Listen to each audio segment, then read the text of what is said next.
Hey guys, Tech Agent here. So I'm not gonna lie, I might have skipped 2 days of vlogging yesterday and the day before because I haven't been extremely well. After I did went to the store, the next day I was not well at all, and yesterday was again decent.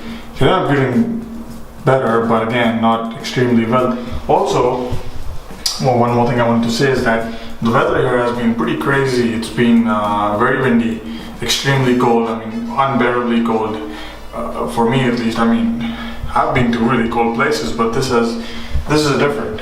This is something different. Extremely windy. There was a hurricane day before. I went to the store again, as I told you, to get the Vio V200. And one station before the station the store is, I went by the drains. There was a hurricane and the trees and all. I mean, a lot of destruction because of the winds. And luckily, I mean, where we were, there was none of that. But again, the weather has been pretty crazy, and I mean, the locals here again are all really, stunned by everything. I mean, winds have been really ridiculous. Anyway, today is our last day in Berlin. Last 2 days we did something, didn't vlog anything. My mom wanted to shop, so we were last night we were in a mall near Potsdamer Platz. It's called the Mall of Berlin, I think. So my mom wanted to buy some things for people, so we were there last night. But anyway, today is our last day in Berlin. Tomorrow we are heading for Rothenburg. Der Tauber, I think. It's a medieval town, extremely old.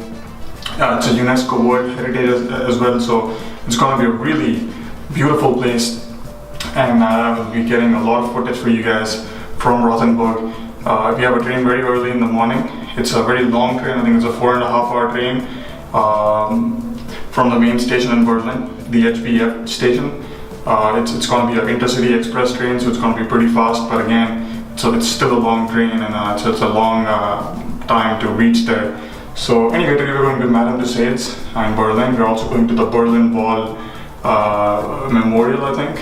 Not sure, and a couple other places, so I'll probably film something for you guys and make a decent video. But anyway, I wanted to show you guys my Vio V200. I'll not be I'll sort of unboxing, but not completely opening it up because I have to reclaim my tags from the airport, because there's 90% tax on electronic items or anything of the sort. So let's go and unbox it right now.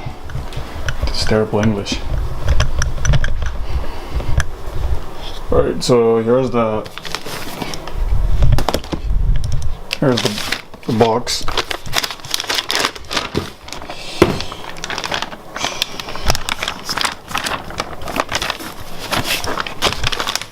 So here's the box. As you can see, it says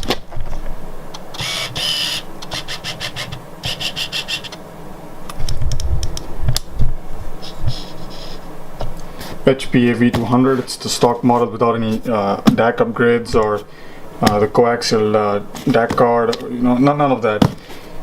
It's stock amplifier. I'll be using this with my STX as well as the Valhalla too. Valhalla is going to be my OTL. It's going to be my reference solid state. So let's do a pseudo unboxing. I'll not be completely opening it up. Ah, come on.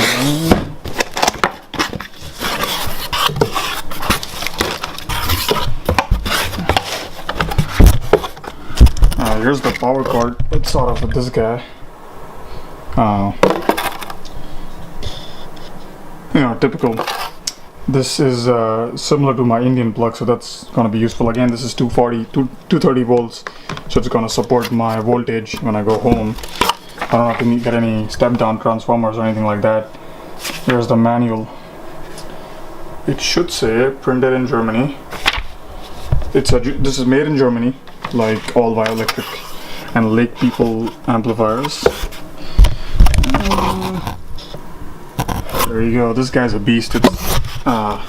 It's probably one of the better solid states out there. You know what?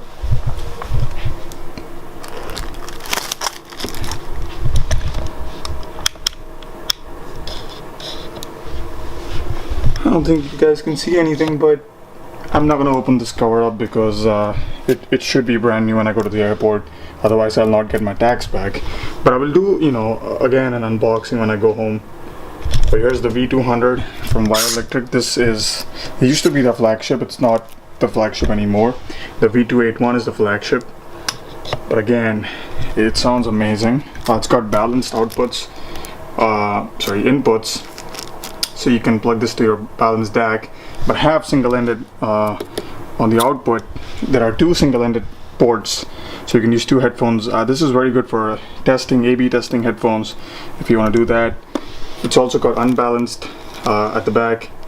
What else do we have? Your power, obviously, it's right here, and you got dip switches for your gain.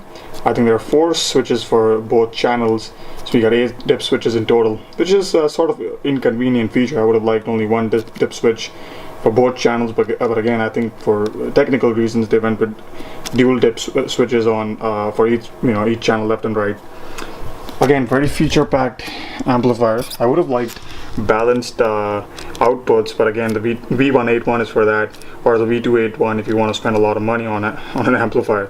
This guy's still very expensive, but the V281 is even more expensive if you want to buy. This is a potentiometer, but stepped potentiometer. It's not a stepped attenuator, it's a potentiometer with steps.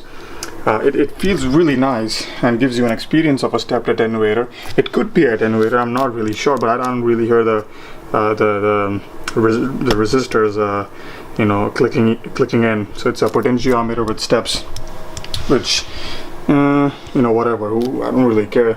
I don't hear any imbalance even at the first click, so it's a very high quality potentiometer. My Valhalla 2 from shit has imbalance issues, but this guy has no imbalance issues at all. It's fully made up of metal. It's sort of lightweight compared to the Valhalla. I would have liked a bit more weight. It's very lightweight compared to the Valhalla, but the Valhalla is an OTL, and the metal of the Vio Electric is slightly thinner than the Valhalla. The Valhalla is, extremely thick, machined. I mean, raw metal. This has been powder coated and stuff like that, and it's extremely thin in comparison. What else do we have? You can see the red thing. That's the dip switch that I was talking about. This black part, as you can see, this is if you want to put a DAC card inside or a coaxial card. It's all possible, it's all modular, so that's a really nice feature, I think. But this is the Vio Electric V200 from the Lake people. This is made in Germany.